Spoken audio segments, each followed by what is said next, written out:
ಜಿಲ್ಲಾಡಳಿತ, ಜಿಲ್ಲಾ ಪಂಚಾಯತ್, ಜಿಲ್ಲಾ ಕಾನೂನು ಸೇವೆಗಳ ಪ್ರಾಧಿಕಾರ, ಆರೋಗ್ಯ ಮತ್ತು ಕುಟುಂಬ ಇಲಾಖೆ, ಶಾಲಾ ಶಿಕ್ಷಣ ಇಲಾಖೆ, ಪೊಲೀಸ್ ಇಲಾಖೆ ಹಾಗೂ ಮಹಿಳಾ ಮತ್ತು ಮಕ್ಕಳ ಅಭಿವೃದ್ಧಿ ಇಲಾಖೆ ಇವರ ಸಂಯುಕ್ತಾಶ್ರಯದಲ್ಲಿ ಹಮ್ಮಿಕೊಂಡಿದ್ದಂತಹ ಬೇಟಿ ಬಚಾವೋ ಬೇಟಿ ಪಢಾವೋ ಅಭಿಯಾನ ಕಾರ್ಯಕ್ರಮಕ್ಕೆ ನ್ಯಾಯಮೂರ್ತಿ ರಾಜೇಶ್ ಎನ್ ಹೊಸಮನಿ ಬಳ್ಳಾರಿಯಲ್ಲಿಂದು ಚಾಲನೆ ನೀಡಿದರು. ಇದೇ ಸಂದರ್ಭದಲ್ಲಿ ಪ್ರತಿಜ್ಞಾವಿಧಿ ಸ್ವೀಕರಿಸಲಾಯಿತು. ಪೋಷಕರು ಸಹಿ ಮಾಡ್ತಾ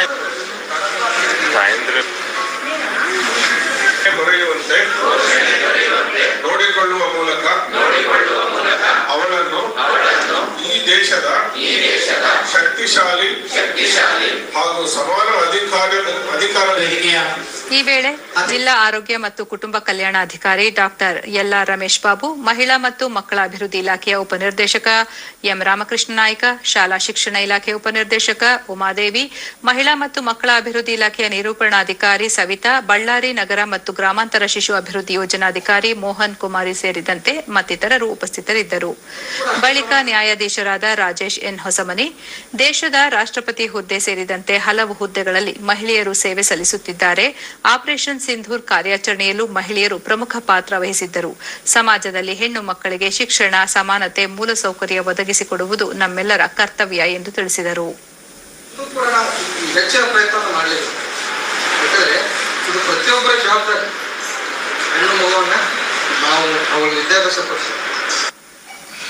ಎಂ. ರಾಮಕೃಷ್ಣ ನಾಯಕ ಬೇಟಿ ಬಚಾವೋ ಬೇಟಿ ಪಢಾವೋ ಅಭಿಯಾನದ ಮಹತ್ವದ ಬಗ್ಗೆ ತಿಳಿಸಿದರು.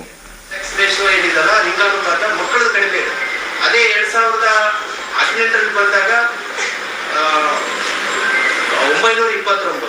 ಅಂದ್ರೆ ಉದ್ದೇಶ ಅಂದ್ರೆ ನಮ್ದು ಬೇಟಿ ಬಚಾವ್ ಬೇಟಿ ಪಢಾವೋ ಉದ್ದೇಶ ಅಂದ್ರೆ ಪ್ರತಿಯೊಂದು ಹೆಣ್ಣು ಮಗು ಒಂದು ತ್ರೈಮಾಸಿಕದಲ್ಲಿ 2% ಏನಿದೆಯಲ್ಲ ಇನ್ಸ್ಟಿಟ್ಯೂಷನಲ್ ಡೆಲಿವರಿ ಆಗ್ಬೇಕಂತ, 1% ಅಪೌಷ್ಟಿಕತೆ ಕಡಿಮೆ ಮಾಡಬೇಕು. ಈ ಒಂದು ಉದ್ದೇಶ ಇಟ್ಕೊಂಡು ಭಾರತ ಸರ್ಕಾರ ಲಿಂಗಾನುಪಾತದಲ್ಲಿ, ಶಿಕ್ಷಣದಲ್ಲಿ ಇದೆಲ್ಲ ಕೂಡ ಒಂದು ಹೆಣ್ಣುಮಕ್ಕಳನ್ನ ಮುಂಚೂಣಿ ತರಬೇಕಂತ ಉದ್ದೇಶದಿಂದ ಈ ಕಾರ್ಯಕ್ರಮ ಆಯೋಜಿಸಿದೆ.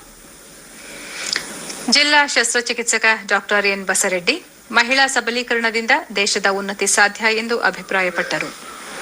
ಇವತ್ತು ನಮ್ಮ ಸೊಸೈಟಿನಲ್ಲಿ ಡಾಮಿನೆಂಟ್ ಯಾರಿದ್ದಾರೆ, ಮನೆಯಲ್ಲಾಗಲಿ ನೀವು ನೋಡಿ ಎಲ್ಲೇ ಆಗಲಿ ಮ್ಯಾಕ್ಸಿಮಮ್ ಗಂಡಸರು ಡಾಮಿನೆಂಟ್ ಇರೋದು.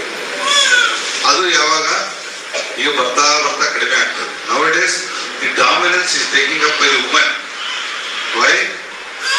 See, earlier it was physically and socio-economically ಗಂಡಸರು ಸ್ಟ್ರಾಂಗ್ ಆಗಿದ್ರು.